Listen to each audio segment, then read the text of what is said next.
warahmatullahi wabarakatuh. Hello everyone, my name is Sefali Yeranirat. I will tell you about my story, Cinderella. The storytelling of Cinderella. Once upon a time, there lived a happy young girl. Her mother was dead and her father had married a widow with two daughters. Her stepmother didn't like her at all. All her kind, dog, and loving touch were for our daughters. Nothing was too good for them. Dresses, sauce, delicious food, soft bed, and every home comfort. But for the poor unhappy girl, there was nothing at all. No prison, no dresses, only her stepsister had me downs. No lovely dishes, nothing but scrap, no rest, no comfort. She had to work hard all day. Only when evening come was she allowed to sit for a while by the fire near the cinders. That's why everybody called her Cinderella. Cinderella used to spend long hours alone talking to the cat and birds. That cat said, meow. What it really mean? Cheer up, you have something neither of your stepsister have, and that is beauty. It was quite true. Cinderella, even dressed in old rags, was a lovely girl, while her stepsister, no matter how splendid and elegant their clothes, were still clumsy, lumpy, and ugly, and always wolfy.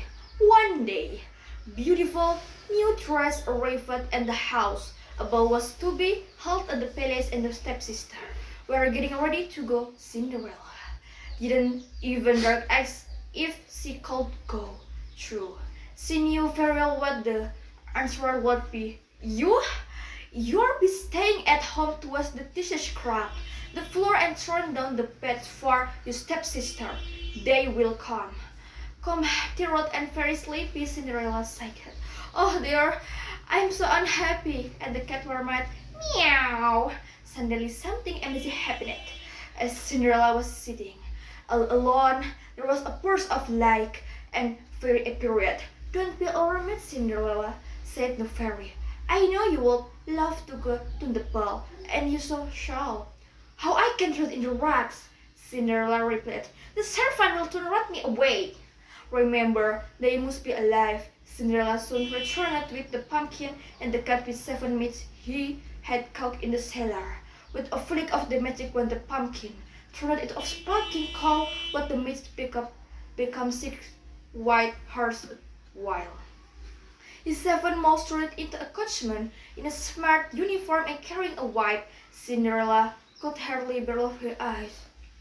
You help go to the ball, Cinderella, but remember, you must leave at midnight. This is my spell, and your coach will return back into a pumpkin, and the horse will become as again. You'll be dressed in rags and wearing clothes instead of these glass slippers. Of you understand, Cinderella? Cinderella smiled and said, yes, I understand. Cinderella had a wonderful time at the ball until she heard the first stroke of midnight. She remembered what the fairy had said, and without a word of goodbye, she slipped from the prince's arms and ran down the step. As she ran, she lost one of her slippers. But not for a moment did she dream of stopping to pick it up if the last stroke of midnight were to sound. Oh, what a disaster that would be! Bill out the split and vanished into the night.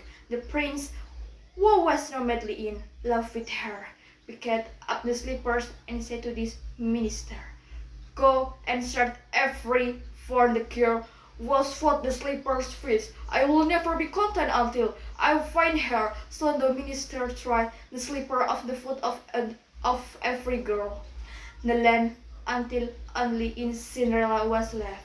That awful, until the girl simply cannot have been at the ball, snapped. Snap, mother, tell me, prince, he ought to marry one of my 2 daughters.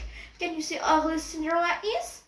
But to everyone's amazement, the shoe fit perfectly. Suddenly, the fairy appeared and waved her magic wand. In a flash, Cinderella appeared a splendid dress, shining with youth and beauty. Her stepmother and stepsister kept at her in amazement, and The minister said, "Come with you, Cinderella. The prince is waiting you." So Cinderella married the prince and lived happily ever. As for the cat, he just said, "Meow."